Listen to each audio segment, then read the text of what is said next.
Bonjour et bienvenue dans une nouvelle forme de journal de lecture.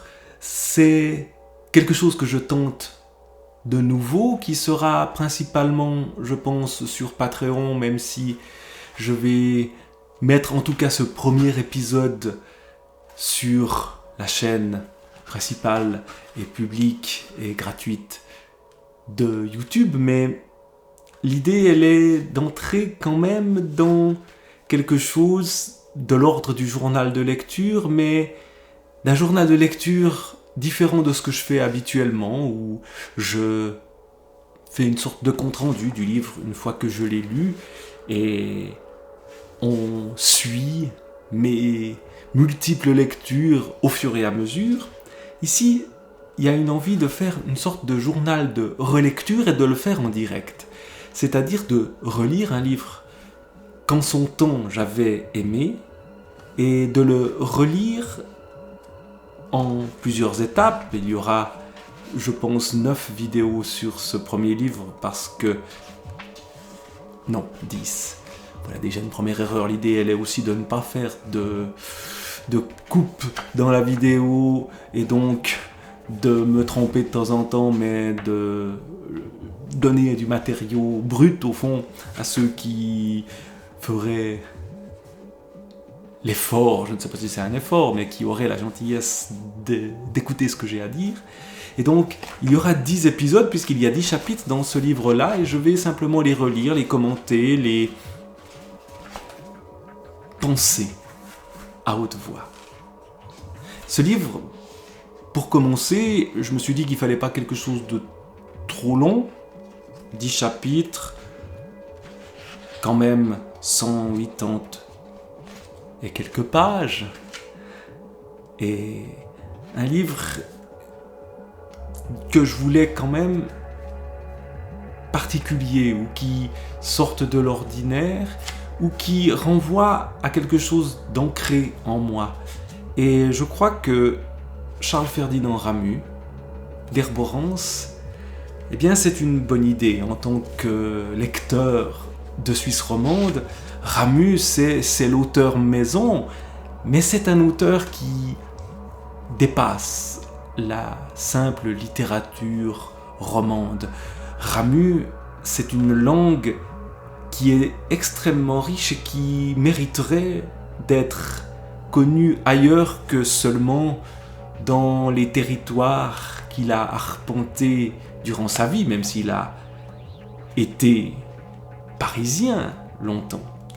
Et que ce livre est bel et bien paru, d'Herborance, aux éditions Grasset et Fasquelle en 1936, à Paris. Et donc, entrer dans une œuvre comme celle-ci, c'est entrer dans une œuvre qui est de l'ordre du patrimoine pour un Suisse romand, et en même temps de l'ordre de l'invention et de la modernité. Et ce mélange de modernité et de patrimoine, voilà peut-être ce qui m'intéresse. Est-ce que je vais le retrouver à la relecture? Comment vais-je le retrouver?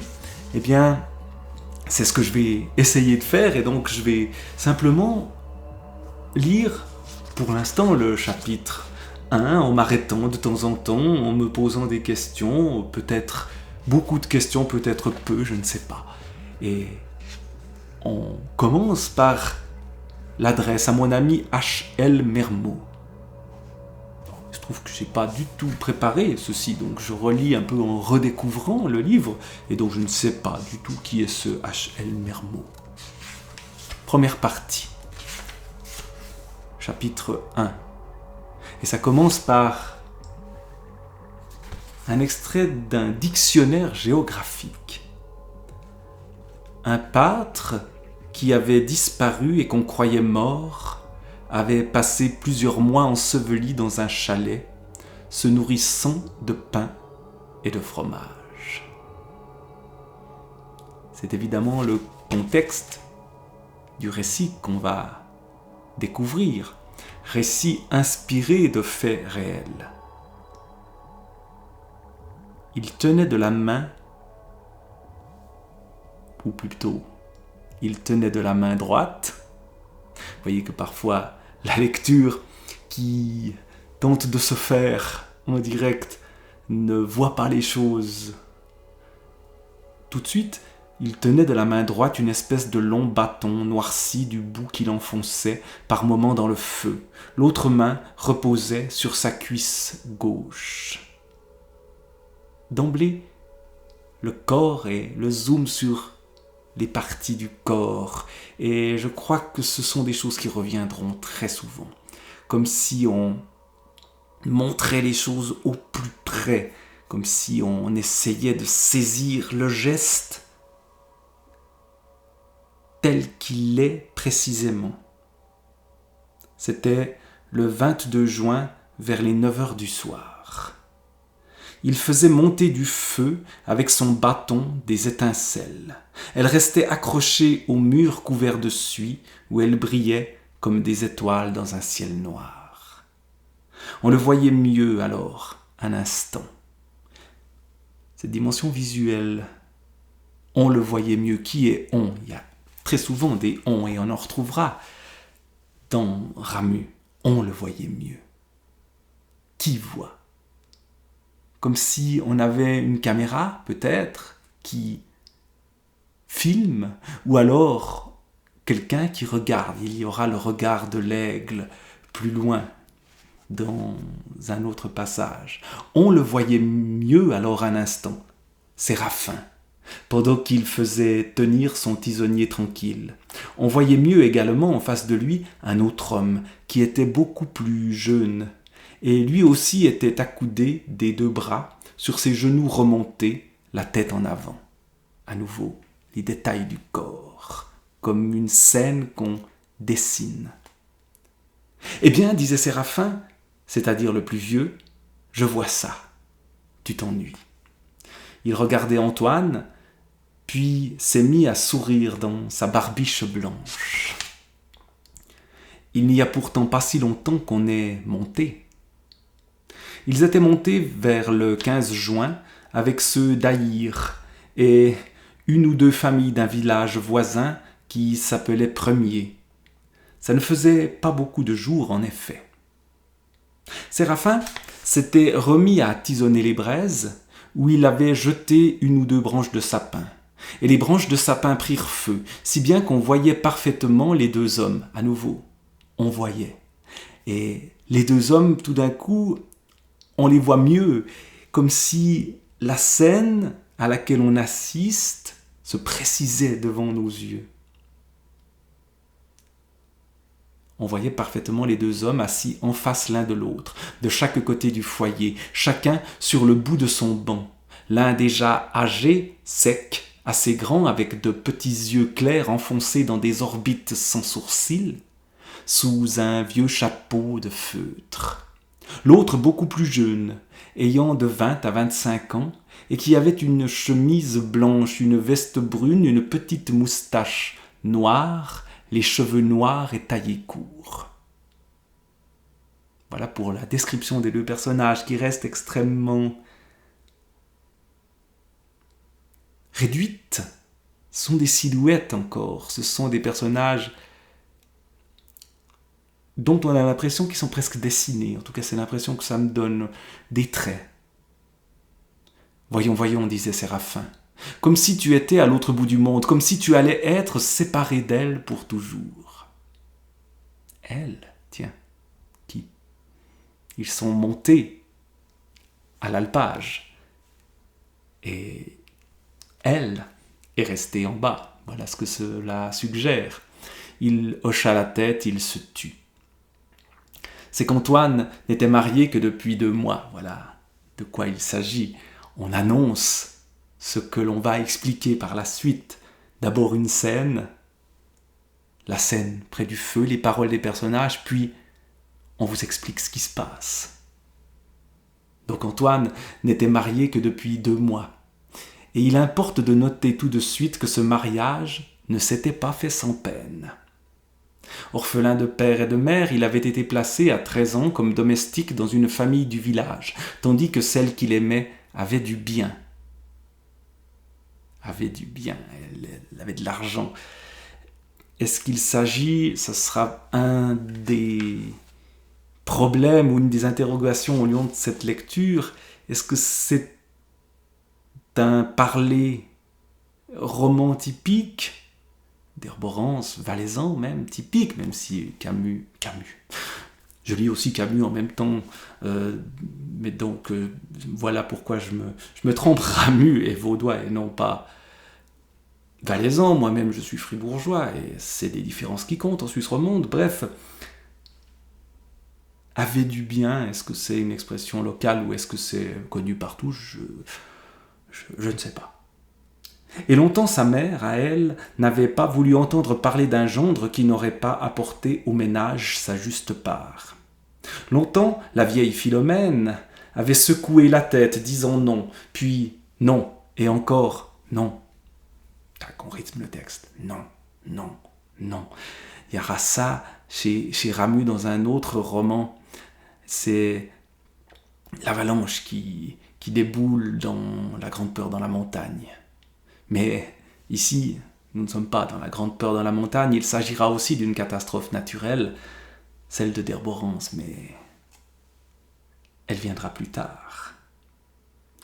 Qu'est-ce qui se serait passé si Séraphin n'avait pas été là, c'est-à-dire tout à fait à la place qu'il fallait et important à cette place, car il était le frère de Philomène, femme maille, qui était veuve, et n'étant pas mariée, c'était lui qui menait le train de sa sœur. Or Séraphin avait pris le parti d'Antoine, et il avait fini par avoir le dessus. Donc, il y a un lien fort entre les deux hommes qu'on voit près du feu ici, même si je ne suis pas sûr d'avoir compris exactement les tenants et aboutissants de qui est qui dans cette histoire-là. Le mariage avait eu lieu en avril. Maintenant, Séraphin et Antoine étaient, comme on dit, en montagne.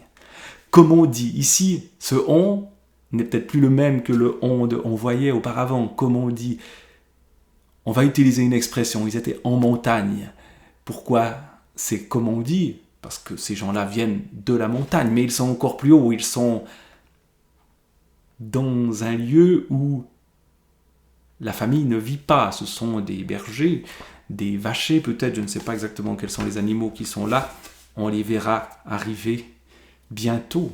La coutume des gens d'Aïr est de monter avec leurs bêtes vers le 15 juin dans les pâturages d'en haut, dont fait partie celui d'Herborance, où ils étaient justement les deux ce soir-là. Séraphin ayant pris Antoine avec lui pour le mettre au courant, parce que lui-même commençait à se faire vieux. Il boitait, il avait une jambe raide, et les rhumatismes s'étant portés depuis peu sur son épaule gauche, celle-ci commençait à lui refuser aussi ses services, d'où toute espèce d'inconvénient, vu que l'ouvrage n'attend guère dans ces chalets de la montagne, où il faut traire les bêtes 2 fois par jour, et chaque jour faire le beurre et le fromage. Séraphin avait donc pris Antoine avec lui dans l'espoir qu'Antoine serait bientôt en mesure de le remplacer. Or, il voyait qu'Antoine n'avait pas l'air de mordre, comme on dit. À nouveau, ce comme on dit cette fois entre parenthèses, alors qu'avant il était entre virgules. À ces besognes nouvelles pour lui et qu'il languissait loin de sa femme. Évidemment, c'est un jeune marié. « Voyons, a-t-il repris, ça ne va pas mieux ? Est-ce pourtant une chose si terrible que de m'avoir pour compagnon ?» Il ne pensait pas à lui, il ne pensait qu'à Antoine. C'est à Antoine que Séraphin s'était adressé encore devant le feu, ce soir du 22 juin vers les 9 heures. On revient à la situation de départ ici, en reprécisant quand on est devant un feu. Le soir du 22 juin, à 9h, on était monté le 15 juin, on s'était marié au mois d'avril, donc là le cadre se pose petit à petit et on nous précise et on arrive ainsi à suivre chronologiquement ce qui se passe. Évidemment, le rôle d'un premier chapitre que de nous introduire les différents personnages et dans quel endroit, à quel moment on se trouve. Et comme la flamme recommençait à baisser, il la nourrit à nouveau et ravivée avec quelques branches de sapin. Et là, on retrouve le geste du départ. Donc, vous voyez qu'il y a quelque chose qui tourne, quelque chose de presque cyclique. On revient en arrière et puis on se retrouve là et on ravive la flamme, comme on va raviver peut-être la conversation. Oh, bien sûr que non, a dit Antoine. Ce fut tout. Il s'était tu. Et à ce moment-là, Séraphin s'étant tu également, on avait senti grandir autour de soi. Et c'est drôle parce que dans ma lecture précédente, j'avais entouré ce soi qui est le dernier mot de la page ici, ce on à nouveau, et ce soi, qui est-ce? Antoine? Séraphin? Quelque chose d'instable apparaît. On avait grandi, on avait plutôt senti grandir autour de soi une chose tout à fait inhumaine et à la longue insupportable.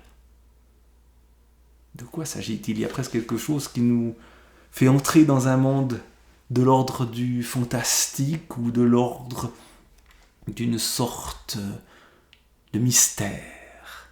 Une chose tout à fait inhumaine et à la longue insupportable. 2 points. Le silence. Le silence de la haute montagne. Le silence de ces déserts d'hommes où l'homme n'apparaît que temporairement. Alors, pour peu que par hasard il soit silencieux lui-même, on a beau prêter l'oreille, on entend seulement qu'on n'entend rien. Là, on passe en généralité, il y a quelque chose de très fort dans ce passage-là, le silence de la haute montagne. Une sorte de silence absolu, où on entend quoi? On entend seulement qu'on n'entend rien. On entend le silence, avec ce paradoxe. C'était comme si aucune chose n'existait nulle part. De nous à l'autre bout du monde, de nous jusqu'au fond du ciel. Rien, le néant, le vide, la perfection du vide. Une cessation totale de l'être, comme si le monde n'était pas créé encore, ou ne l'était plus. Comme si le monde n'était pas créé encore, ou ne l'était plus. Qu'est-ce que c'est qu'un monde qui ne serait plus créé?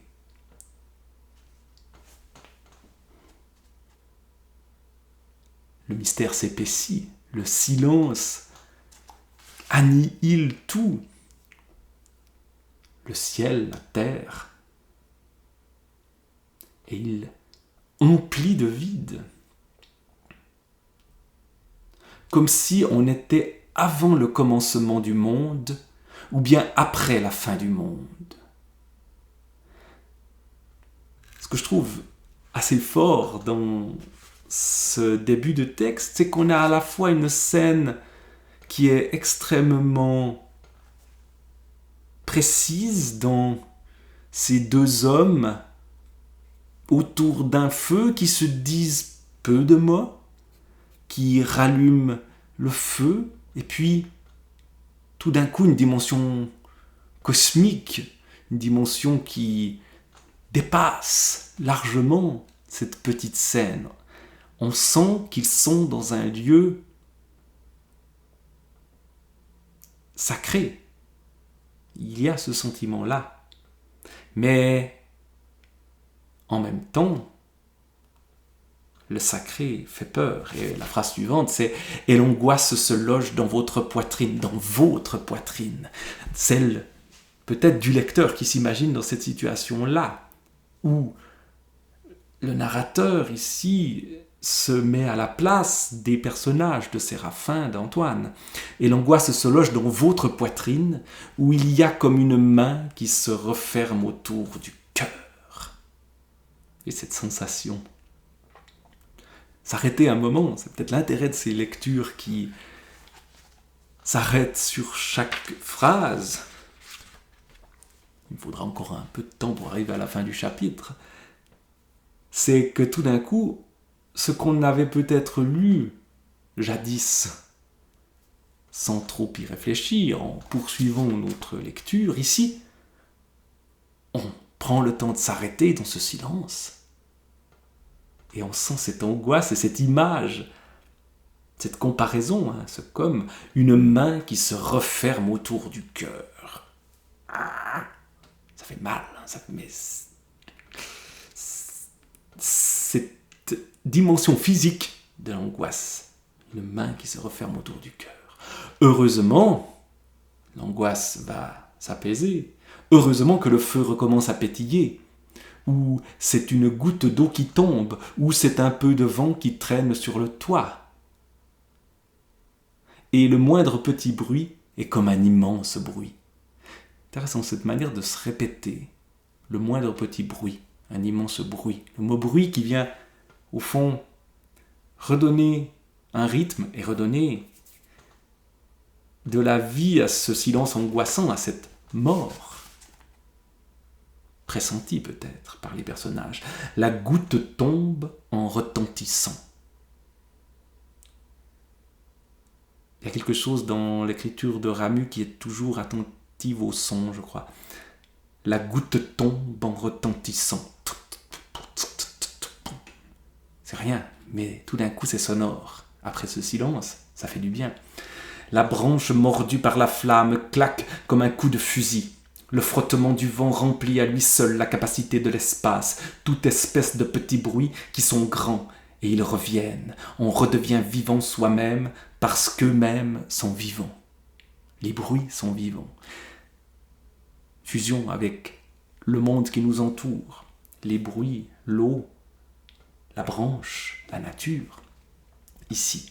Et les hommes peuvent se remettre à parler. Voyons, voyons, avait recommencé Séraphin. Le feu claque encore. D'ailleurs, si tu veux descendre samedi, et tu pourras rester 2 ou 3 jours au village et passer le dimanche avec elle. Et vous ? Oh, moi, dit Séraphin, j'ai l'habitude d'être seul.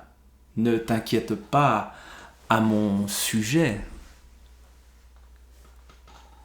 Il s'est mis à sourire dans sa barbe, qui était presque blanche, pendant que la moustache restait noire. C'était vers les 9h du soir, le 22 juin, à Derborance. Tiens, on revient au concret. On était parti dans des réflexions sur le silence et le bruit et l'angoisse qui serre le cœur, enfin qui est une main qui se referme autour du cœur, et tout d'un coup, on nous redonne le contexte comme si on se réveillait. Revenons à nos moutons.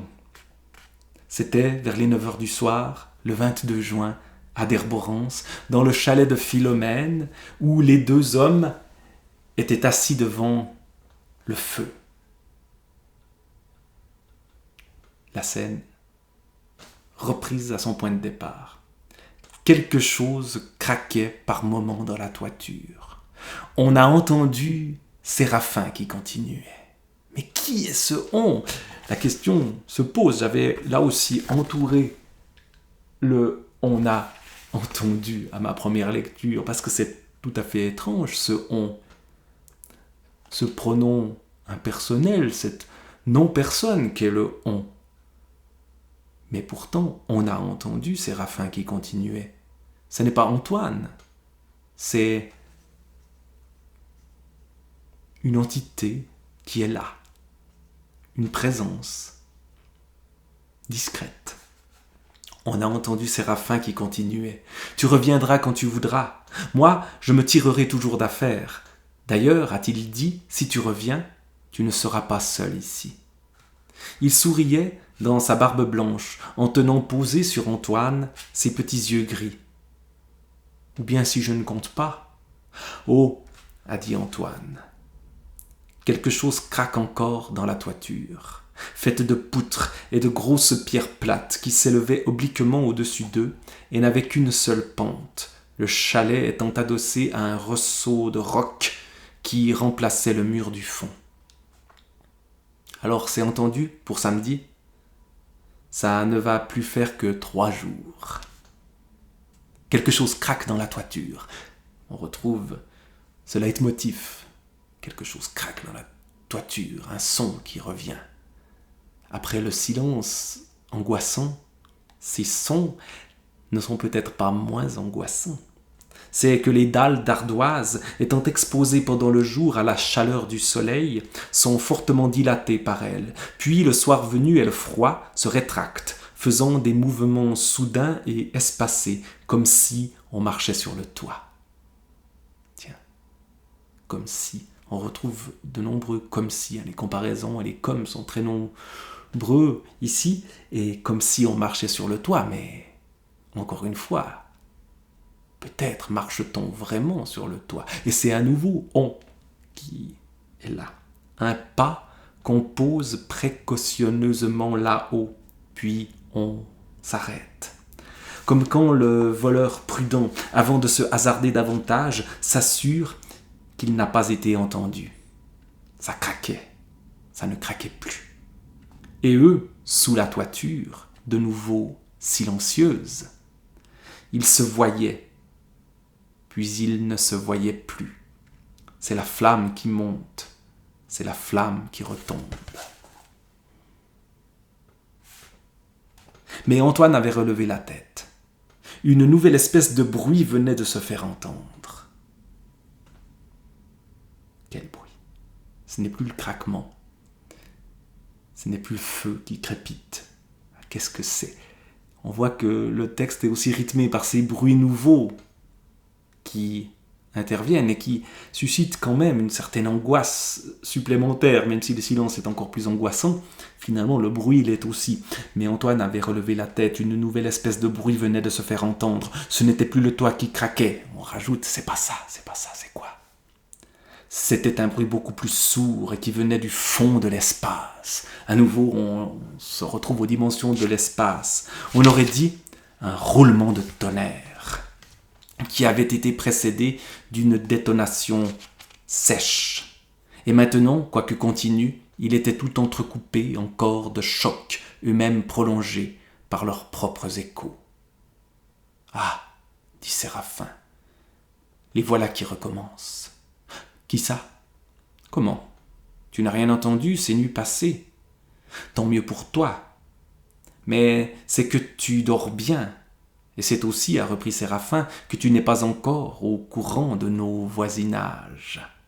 Eh bien là-haut, tu n'as qu'à te souvenir comment la montagne s'appelle. Oui, l'arête, où est le glacier. Les Diablerets.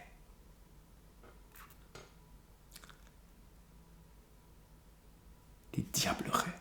Évidemment, la montagne au-dessus des Terborans, c'est en effet les Diablerets. Et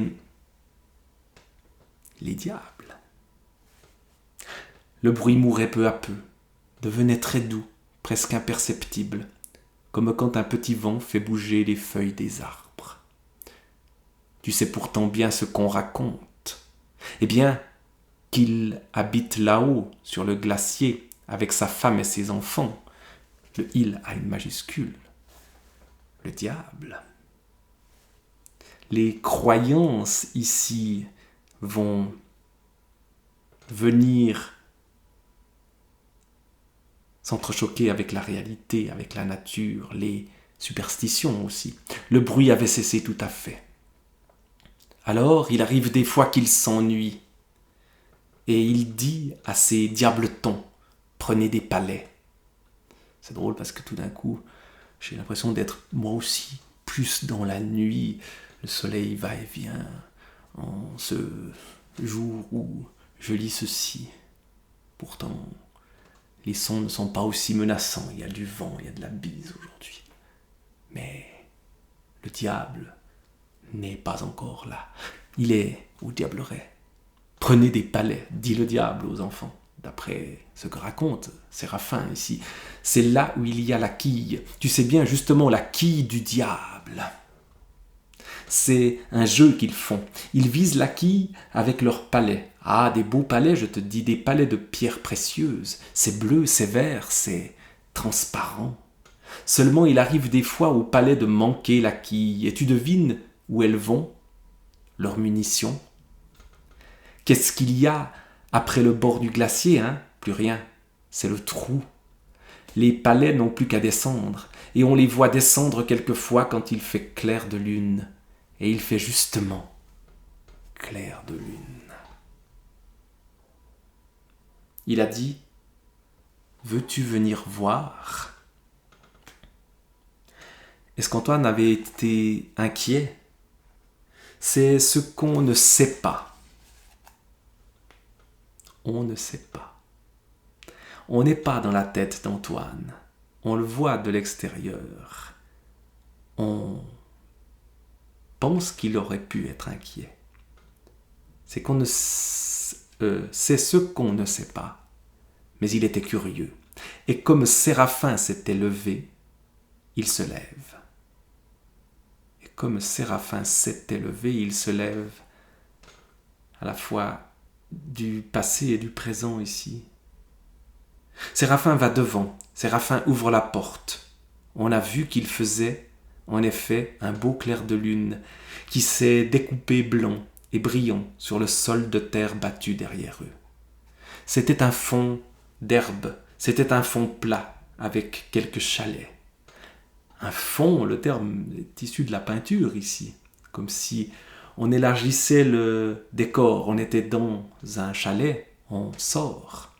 C'était une espèce de plaine, mais qui était étroitement fermée à cause des roches qu'on voyait tout autour de soi faire leur superposition. Car d'abord, tournés vers le sud, les deux hommes ont vu d'où était sortie la lune. C'est-à-dire de derrière beaucoup de cornes qui sont là. Et eux sont aux pieds. Puis, se tournant vers le couchant, ils voient que les parois y commencent, bien que pas très hautes encore, et se continuent en demi-cercle au nord et à l'est. Séraphin a levé le bras. On voit sa main dans la nuit claire, on voit qu'il tient l'index tendu.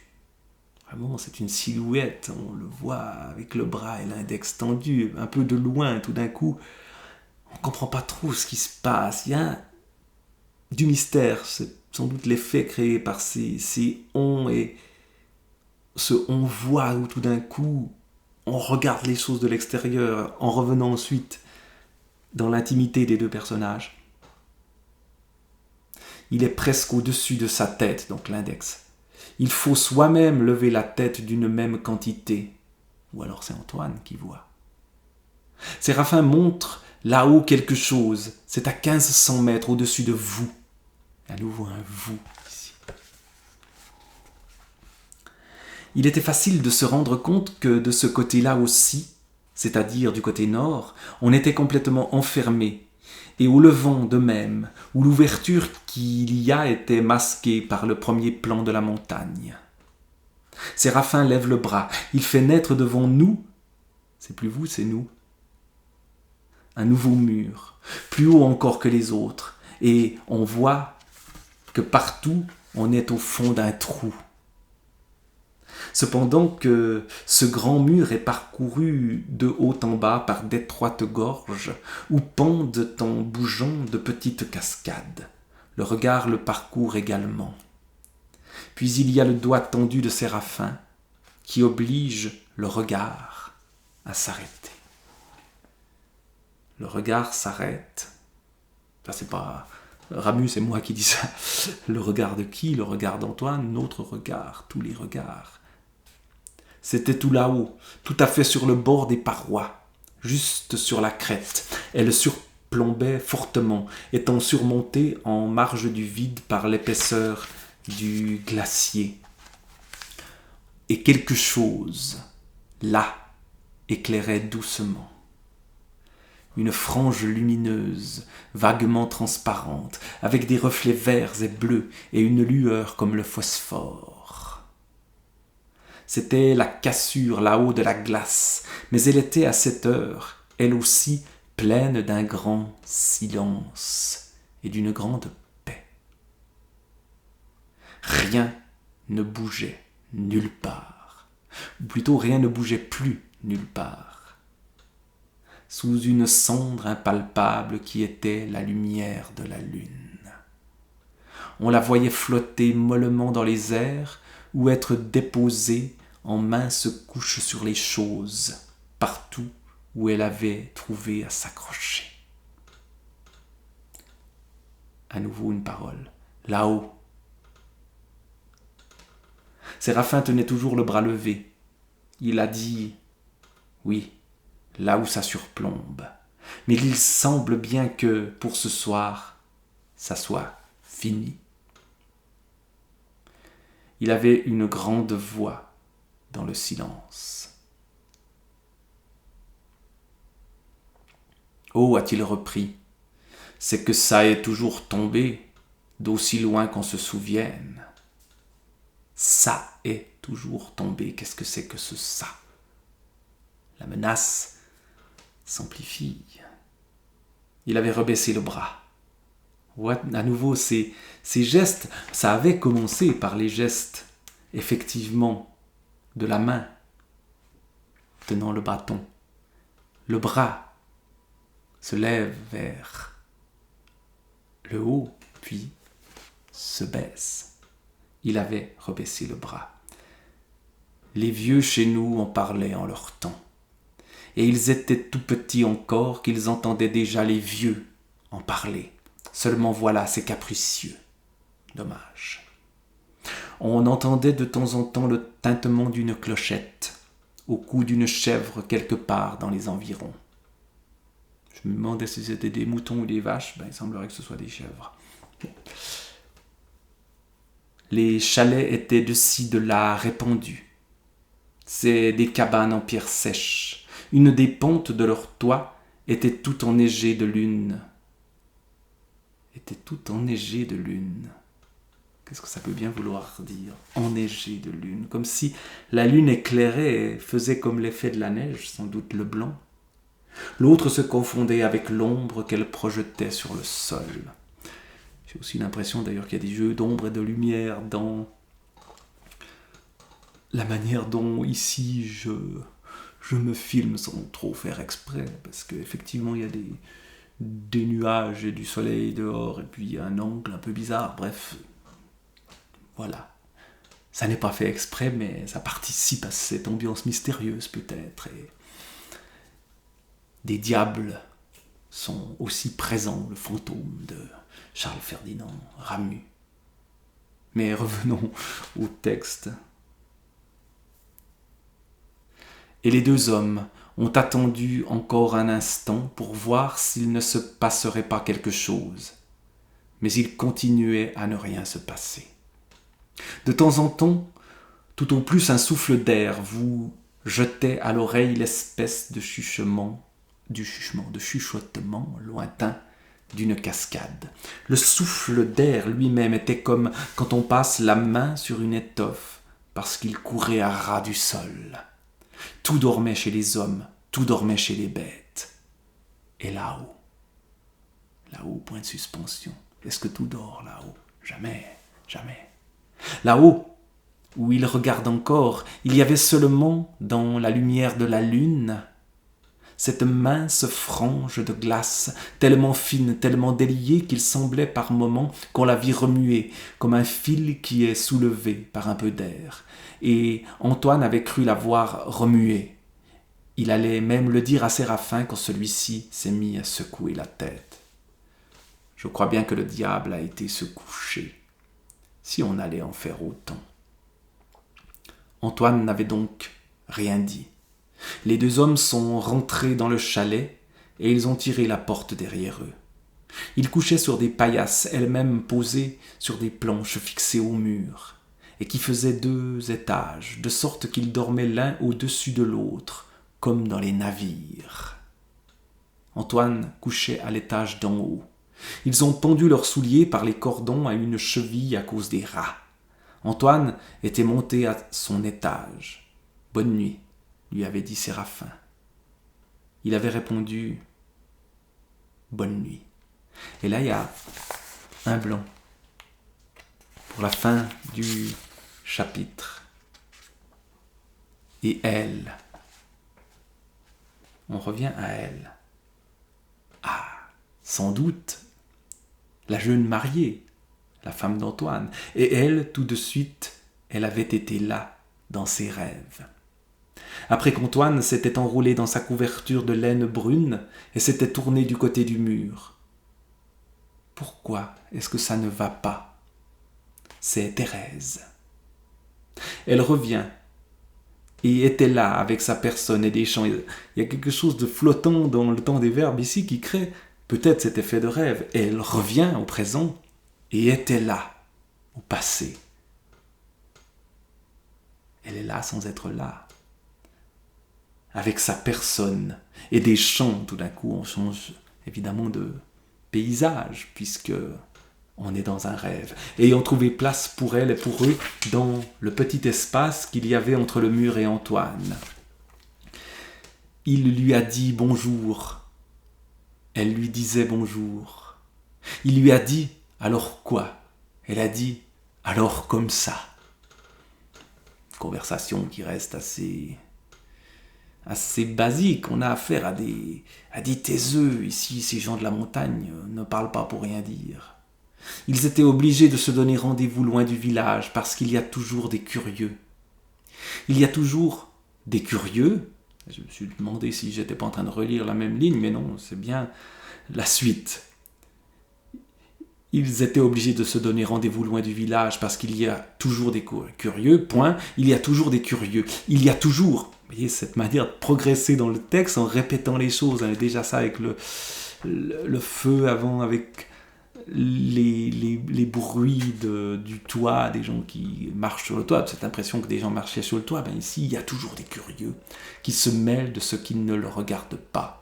Elle avait un râteau sur l'épaule. Il voyait comment, avec les dents de son râteau, elle accrochait les nuages en passant.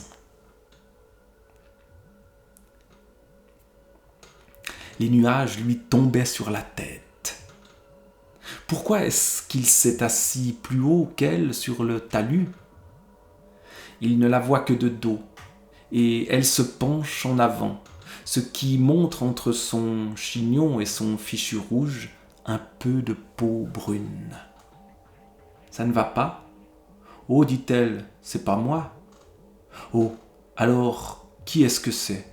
Oh, dit-elle, c'est ma mère. Ça n'allait pas dans ce temps-là. Elle commence à glisser. Il disait, à nouveau ce contraste des temps, elle commence, il disait, attends-moi. Elle glissait toujours plus vite sur son derrière, sans pourtant faire elle-même le moindre mouvement. C'était comme si le terrain se dérobait sous elle, et elle fuyait toujours plus rapidement devant lui, mais lui fuyait également, et ainsi la distance qui les séparait restait la même, de sorte qu'il pouvait lui parler, elle lui répondre. Ça va vite. Il lui parlait, il lui disait « Seulement tu sais, attention au Rhône, parce qu'au bas de la côte il y avait le Rhône, et c'était pas l'hiver, pensait-il. Ma mère dit comme ça qu'on n'aura pas de quoi vivre si on a des enfants. Attention !» Il y a eu un choc. Est-ce qu'il dort toujours ? Le drôle de bruit qu'il a cru entendre continue de se faire entendre. À nouveau, l'importance des bruits. Mais cette fois, ce bruit-là, il est peut-être plus réel, même si les autres bruits le sont, mais plus menaçant encore que les précédents.